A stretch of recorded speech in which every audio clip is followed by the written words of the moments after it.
आप क्यों परेशान हैं आज? जब से तुम्हारी माँ इस दुनिया से चली गई है मैं परेशान रहता हूँ। जब से तुम जवान हो गई हो तुम्हें देखकर तुम्हारी माँ की याद मुझे सताने लगती है। आप घबराए मत, मैं आपके पास हूँ। ये मत सोचिए कि मैं आपकी सुटेली बेटी हूँ। मैं आपकी हर बात मानूंगी, जो भी आप कहेंगे। मैं आपको माँ की कमी महसूस नहीं होने दूंगी। आज तुमने जो बात कही है मेरा दिल बहुत खुश हो गया, मेरा मन हल्का हो गया। अब हम हमेशा खुशी खुशी रहेंगे। आजकल मैं तुम्हें देख रहा हूँ, कई दिनों से तुम बहुत परेशान रहती हो। मैं तुम्हारे लिए मोबाइल लेकर आया हूँ। रात को जब तुम्हें नींद ना आए तो इसमें फिल्में देख लिया करो। मैं अब जा रही हूँ, रात बहुत हो गई है। मैं सोने जा रही हूँ।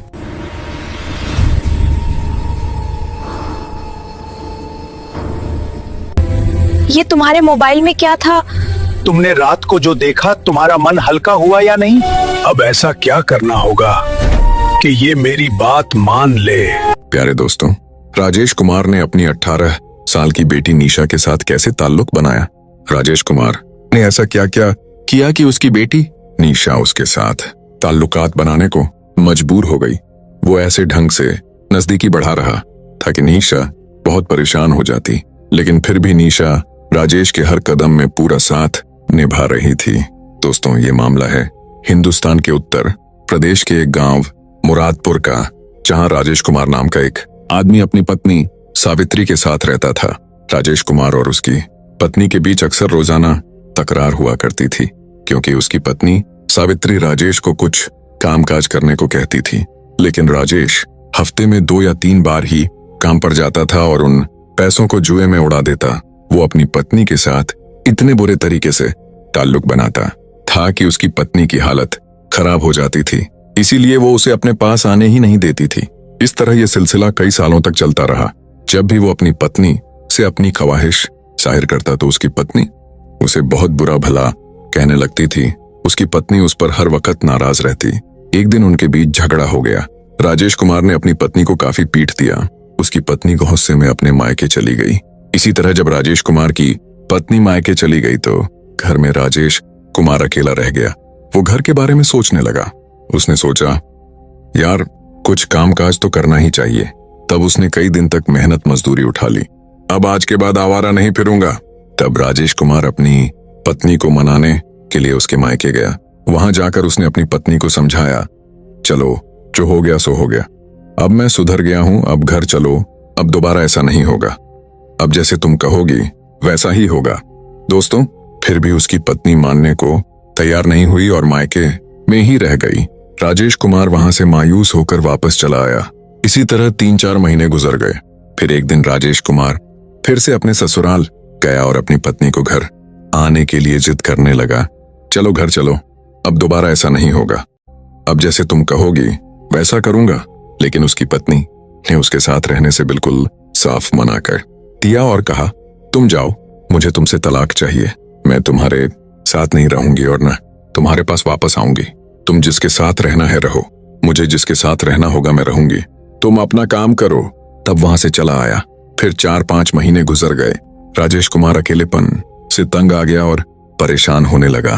फिर दोस्तों, एक दिन उसने अपने दोस्त मनोज को बुलाया और कहा, यार कहीं अगर मेरा रिश्ता हो तो कराओ, अब मुझे जल्द ही शादी करनी है क्योंकि घर काटने को दौड़ रहा है। तब उसके दोस्त ने कहा, यार चिंता मत करो, तुम्हें आराम से रिश्ता मिल जाएगा, मुझे 1 महीना दो, मैं तुम्हारे लिए एक अच्छा रिश्ता ढूंढ कर लाऊंगा।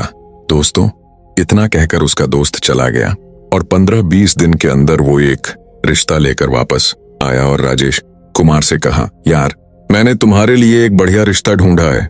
इस औरत का पति 5-6 साल पहले गुजर चुका है, लेकिन इसकी 16 साल की बेटी है। तुम्हें इसकी देखभाल करनी होगी, इसकी शादी भी करनी होगी। अगर मंजूर हो तो कर लो, लड़की बहुत अच्छी है। जब ये बात राजेश कुमार ने सुनी तो कहा, कोई बात नहीं यार, हम इसकी शादी कर देंगे, लड़की अच्छी है ना। फिर उसका दोस्त बोला, लड़की 1 नंबर की है, चलकर देख लो। फिर दोनों उस औरत के घर गए। वहां जाकर देखते हैं कि लड़की 16 साल की बहुत सुंदर है, इसकी माँ भी बहुत सुंदर है। दोनों उस औरत से बात करते हैं और उसी दिन उससे शादी कर लेता है। शादी के बाद वो उसे और उसकी बेटी को अपने घर लेकर आ जाते हैं, क्योंकि वो तलाकशुदा औरत सोनाली भी अपनी जरूरतों के लिए संघर्ष कर रही थी। इसकी जवान होती बेटी थी, इसलिए शादी के बाद अब वो भी बहुत खुश थी। राजेश कुमार और सोनाली दोनों के दिलों में खुशी की लहरें दौड़ी। वो रात भर एक दूसरे के करीब रहे। सुहाग की पहली रात की तरह वो पल गुजारते रहे। इतने करीब होने के बाद सोनाली उसकी दूसरी पत्नी राजेश कुमार के साथ रहना पसंद करने लगी थी, क्योंकि वो उनके बीच कई बार करीब आया करता था और सोनाली भी चुपचाप उसका साथ देती थी। इसे भी इस रिश्ते में सुकून मिलने लगा था, क्योंकि इसका पति कई साल पहले दुनिया से चला गया था, इसलिए वो भी अकेली और तड़पती हुई थी।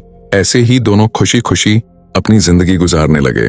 कुछ ही दिनों बाद सोनाली गर्भवती भी हो गई और उसके बच्चे की पैदाइश का वक्त पूरा हो गया।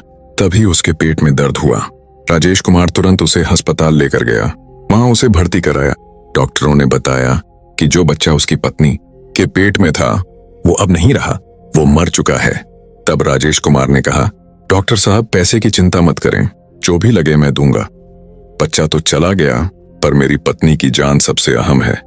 पैसे जमा हुए। डॉक्टरों ने ऑपरेशन शुरू किया। बच्चे को निकाला गया, लेकिन दुर्भाग्यवश ऑपरेशन के बाद उसकी पत्नी भी दुनिया छोड़ गई। राजेश कुमार और निशा का बुरा हाल था। साथ में 18 साल की बेटी निशा भी थी। 15-25 दिन बीत गए। तब राजेश कुमार को अपनी पत्नी सोनाली की याद सताने लगी। वो उनके ख्यालों में डूबा रहता। दोस्तों, अब वो बहुत परेशान हो चुका था, क्योंकि उसकी दूसरी पत्नी भी उसके साथ नहीं रही। उसकी यादों ने उसे परेशान कर दिया था। अब राजेश कुमार के साथ घर में निशा जरूर थी, पर वो फिर भी अकेला था। उसका मन कहीं नहीं लगता था। सब सूना सूना सा लगता था। राजेश कुमार अपनी पत्नी और उसकी बेटी के साथ हंसी खुशी जिंदगी गुजार रहा था, इसलिए उसका मन कहीं नहीं लग रहा था। एक दिन अपनी पत्नी की यादों में खोया हुआ बैठा था। तब उसकी 18 साल की लड़की निशा नहाकर बाहर आ रही थी। निशा उसके साथ उसके घर में ही रह रही थी, क्योंकि उसकी मां सोनाली की मौत के बाद वो अकेली पड़ गई थी। निशा जब गीले कपड़ों में बाहर आई तो राजेश कुमार एक पल के लिए ठिठक गया। उसे अचानक ख्याल आया कि सोनाली की जिम्मेदारी अब इसी पर है। निशा अब बड़ी हो चुकी है और उसे संभालने वाला कोई नहीं।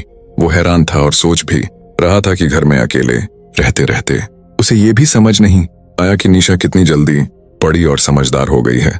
वो अपने दिल को बार बार समझा रहा था, यार ये मेरी जिम्मेदारी है। सोनाली की आखिरी निशानी, मुझे इसे संभालना है। राजेश कुमार ने सोचा कि अब इसका कोई सहारा नहीं और निशा का भी कोई नहीं बचा, इसीलिए अब दोनों को मिलकर ही इस मुश्किल जिंदगी का सामना करना होगा। फिर उसने निशा को अपने पास बुलाया, उसे चारपाई पर अपने पास बिठाया और उसके बालों पर हाथ फिरकर प्यार से बोला, निशा, तुम्हें तुम्हारी माँ की याद आ रही होगी ना? जब भी मन भारी लगे मेरे पास आ जाया करो, हम दोनों एक दूसरे का सहारा हैं। निशा की आंखें भर आईं। वो चुपचाप सर हिलाकर बैठ गई, क्योंकि उसे पहली बार एहसास हुआ था कि राजेश सच में उसे अपनी जिम्मेदारी समझकर संभाल रहा है। तुम्हें घबराने की जरूरत नहीं। वो निशा के सर पर हाथ फेरकर बालों को सहलाता था। निशा सोचती थी, ये तो मेरे अपने हैं जो मुझसे बहुत प्यार करते हैं, अगर मुझे दुलारते हैं तो इसमें क्या गलत? पर राजेश के मन में तो कुछ और ही था। धीरे धीरे वो निशा के करीब आने लगा। वो रात दिन निशा के साथ ताल्लुक बनाने के बारे में सोचता रहता। एक दिन राजेश सोच रहा था कि निशा को अपने करीब कैसे लाया जाए, कैसे इस मिठाई का रस पिया जाए, फिर उससे अपनी नजदीकी बढ़ाई जाए। फिर एक दिन उसने चालाकी से एक प्लान बनाया। मोबाइल में बहुत सारी फिल्में भरवा कर निशा को दे दी। बोला, ले निशा, अगर रात में नींद ना आए तो मोबाइल देख लेना।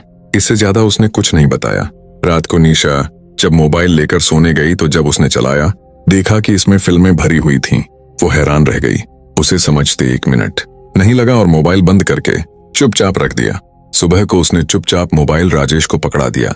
राजेश ने उसे बिठाया और बोला, देख निशा, आज नहीं तो कल ये सब तो तुझे सीखना ही पड़ेगा। जब कहीं शादी होगी, कहीं जाओगी तो ये काम आएगा। पहले डरती होगी, पर ध्यान से देख और सीख ले। ये कोई गंदी बात नहीं, हम तुम्हारी मम्मी के साथ भी यही करते थे।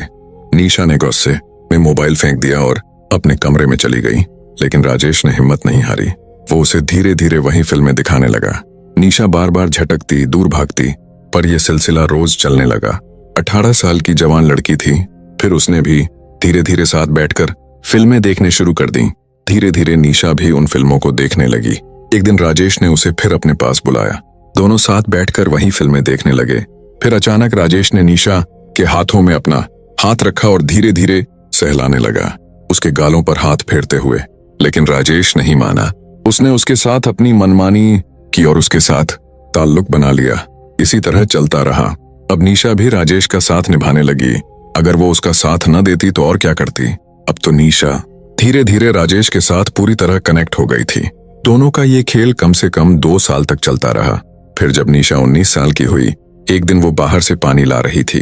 वहीं गांव की 3-4 औरतें पानी भर रही थीं। उन्होंने उसे देख लिया कि निशा का पेट बड़ा और भरा भरा दिख रहा था।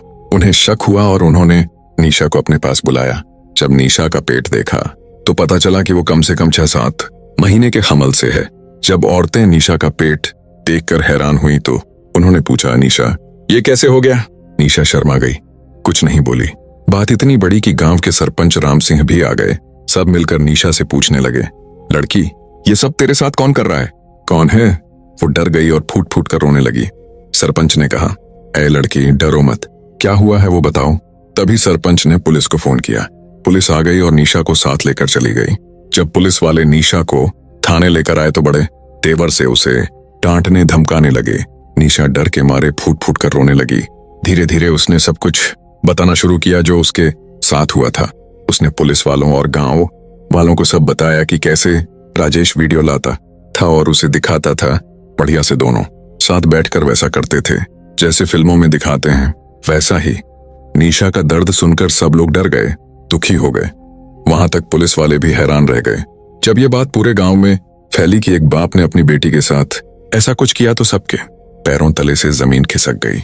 लोगों को भरोसा ही नहीं हुआ कि कोई अपनी ही लड़की के साथ ऐसा कर सकता है। उस घर का नाम और निशान सबके सामने दागदार हो गया। फिर पुलिस ने राजेश कुमार को पकड़ लिया और उसे जेल भेज दिया गया। कोर्ट ने उसे उम्र कैद की सजा सुनाई ताकि कोई आगे ऐसी हरकत करने की हिम्मत भी न करे। उसके बाद निशा घर में अकेली रहने लगी। कुछ दिनों बाद निशा के पेट में अचानक दर्द हुआ। उसने पड़ोस की आंटी को आवाज लगाई। उसे अस्पताल में ले जाया गया। उसने वहां एक बच्चे को जन्म दिया। उसके बाद वो अपने बच्चे को लेकर घर में रहने लगी। गांव के सब लोग उसे ताने मारते थे, छेड़ते थे। एक दिन उसने गांव वालों से तंग आकर इस दुनिया को छोड़ने का फैसला किया। उसने अपने बेटे को घर में ही छोड़ दिया और जंगल में एक बड़े पेड़ पर रस्सी लटकाई। और जैसे ही वो रस्सी अपने गले में डालने वाली थी कि गांव के एक आदमी रघुवीर ने देख लिया।